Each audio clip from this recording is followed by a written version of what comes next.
Jaalatamoon Champions League Eurooppaa jechuudha guyyaa har'aantana halkan har'aantanarra jechuudha taphni lamanii jalqaba ja'ameetii eegama guyyaa torbee tapha marsaa lammaffaati gaa taphni guyyaa har'aantana taphatamu Juventus dirreesii gubbaa irratti gaa Portoon simatti ja'ameetii eegama keessaafuu Cristiano Ronaldoon gaa taphatan ga'umsa urjii addunyaa kan lammii Portugal ta'e kilaba isaa kan durarraa jalqabarraa ittiin guddate waliin gaa taphasaa kan morkii marsaa lammaffaanii taasisa ja'ameetii eegama Juventus gaa tapha dabree goolii lamaa fi takkatti Portoodhaan ziddamuun isaa kan yaadatamu ta'a. Tapha kana gaa kan injifatu yoo ta'e goolii takkaa fi duwwatti injifannoo yoo kan taasisu taate Juventus gaa hara marsaa itti aanutti tarkaanfachuudhaaf gaa carraa bal'aa qaba ja'ameetii eeggamaa jira. Tapha guyyaa har'aantanaa gaa leenjisaa Pirloodhaan kan durfamu gareen Juventus jechuudha. Tapha kana kan injifata yoo ta'e hara marsaatti aanutti achi tarkaanfachuudhaaf gaa carraa bal'aa qaban ja'ameetii eeggama. Taphni halkanirraa za'a shanitti gaa za'uma wal fakkaataa kan jalqabamu gareen Jarmanii fi gareen Ispeen tapha takka kan taasisaniitu jira.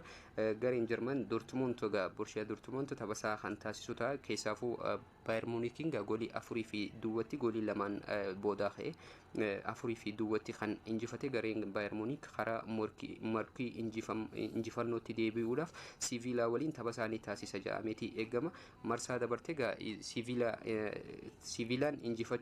Sevillaan injifachuun isaanii yaadatama. Goolii 3 fi 2tti gaa Sevilla injifateetii jira jechuudha.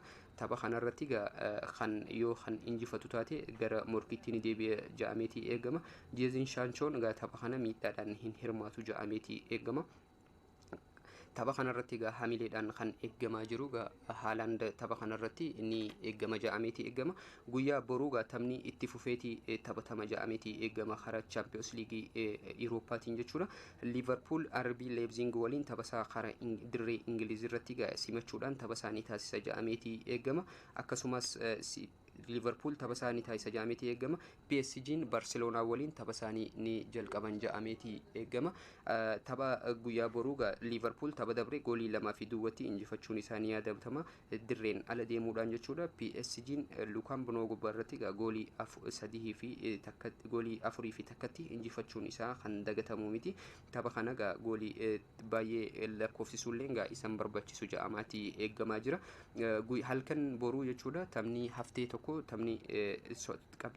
taphni marsaa 33ffaa kan Premier League Ingiliz Manchester City Southampton dirreesii gubbaa irratti ni keessummeessiti ja'ameetii eeggama.